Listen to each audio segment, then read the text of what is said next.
Hello again, everyone, and welcome to another week of statistics, where this week we're going to be getting into sections 2.1, 2.3, and 2.4. I may also do a bit of 2.5 for scheduling reasons that I will discuss in a bit. In particular, though, I am skipping section 2.2 because, in my opinion, a lot of that stuff is problems in search of an exam rather than problems in search of a solution. I don't think it's as important as other things later on in the chapter, so I'm leaving that to you. If you want the extra credit, you can do it yourself, but we're not going to be discussing it in class. It won't be on the quiz, and it won't be on our exam. For what we will be seeing this week, we're going to start with section 2.1, where we're talking about frequency distributions, in particular how to construct them, a couple of basic constructions with things called histograms and frequency polygons, and then spending some time looking at patterns, where I'll say that the main things that you should really get out of that section are roughly what a histogram and frequency polygon represent, what sort of patterns you can look for within them, and generally how they're used to better present data sets. There's a long and kind of involved process in there about the creation of frequency distributions, and a lot of that seems, again, to me, to be designed less in terms of its usefulness than its ability to be easily graded. So when you're working on these problems, and I will have some stuff for you with that particular idea, they're long, they're detailed, they have a lot of numbers in them, so it's very natural to think that that's the most important thing we're going to get from this chapter, this section, this unit, but don't get bogged down in that. I'm really a lot more interested in what we get in the back half of this chapter, as well as the patterns rather than the construction. I'll talk about that more in class.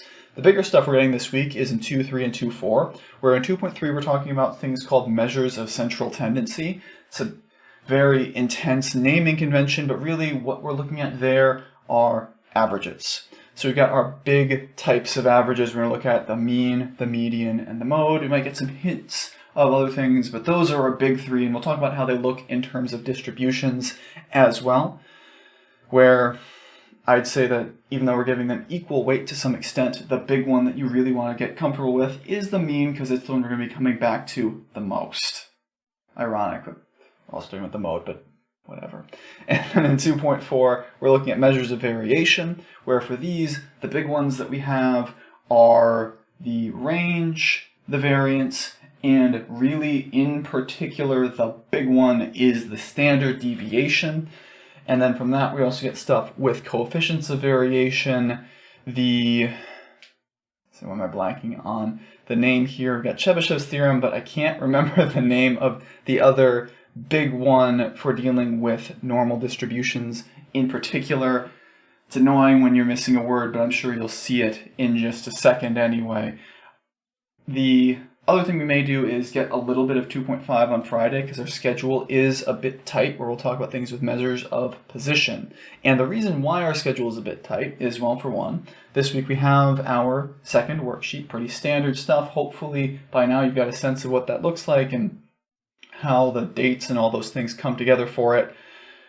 But bigger than that is we have our first exam next week. Yeah, the first unit moves pretty quick. Our first exam is pretty early on in the semester, where that exam is going to cover chapters 1 and 2, and as a result, that means our homeworks and quizzes on MyLab for chapters 1 and 2 are due next Wednesday. So be very careful with that, and that's why I might try to get some 2.5 done early, because that is going to be on the exam, and I want to make sure we still have some time in class to review.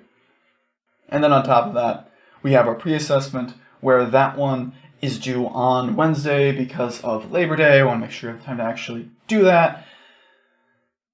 Anyway, those are all of our things there. As I said, we've got a lot of things to cover here, so let's get on in there and get started with Chapter 2.